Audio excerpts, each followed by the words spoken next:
ಅಂತಂದ್ರೆ ಮುಂದಿನ ಪರಿಣಾಮ ಅದು ನಮ್ಮ ಜನರೇ ನಿಮಗೆ ಕೊಡುವಂತದ್ದಾಗತ್ತೆ.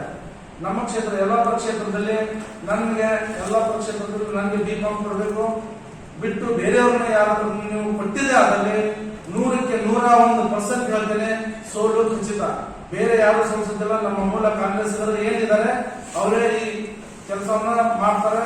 ಮತ್ತು ನಾನು ಬಂಡಾಯ ಕಾಂಗ್ರೆಸ್ ಆಗಿ 14ನೇ ತಾರೀಕಿನ ನಾಮಿನೇಷನ್ ಫೈಲ್ ಮಾಡಿ ನಾನು ಬಂಡಾಯ ಕಾಂಗ್ರೆಸ್ ಇಂದ ನಾನು ಪಾರ್ಟಿಸಿಪೇಟ್ ಮಾಡ್ತೀನಿ. ಈ ಕ್ಷೇತ್ರದಲ್ಲಿ ಇಡೀ ಕ್ಷೇತ್ರದಲ್ಲಿ ನಾನು ಗೆಲುವನ್ನ 100% ಇದೆ ನನಗೆ. ಯಾಕಂದ್ರೆ ನಾನು ಪದವೀಧರ ಇದ್ದೇನೆ, ನಾನು ಯುವಕ ಇದ್ದೇನೆ, ಸಮಾಜದಲ್ಲಿ ನನ್ನದೇ ಆದ ಒಂದು ಛಾಪನ್ನು ಮೂಡಿಸಿದ್ದೇನೆ.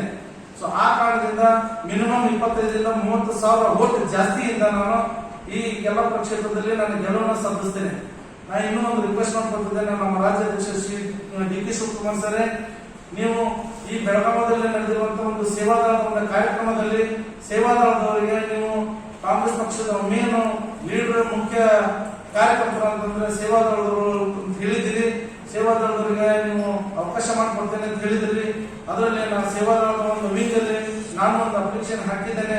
ಸೊ ದಯವಿಟ್ಟು ಅದನ್ನ ನೀವು ಮಾಡ್ಕೊಡ್ಬೇಕು. ಮತ್ತು ನಮ್ಮ ಸತೀಶ್ ಜಾರಕಿಹೊಳಿ ಸರ್ ಕೂಡ ಮತ್ತು ನಮ್ಮ ಸಿದ್ದರಾಮಯ್ಯ ಸರ್ ಕೂಡ ಇದಕ್ಕೆ ಸಹಾಯ ಮಾಡಬೇಕು.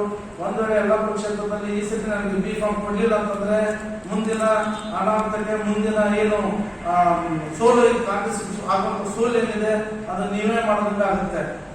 ಇದೇ ಅಲ್ಲ, ಇಡೀ ಯಲ್ಲಾಪುರ ಕ್ಷೇತ್ರದಲ್ಲಿ ದಲಿತ ಸಮುದಾಯ 430ರಿಂದ 4 SC/ST 40ರಿಂದ 4,000 ಜನ ಇದೆ.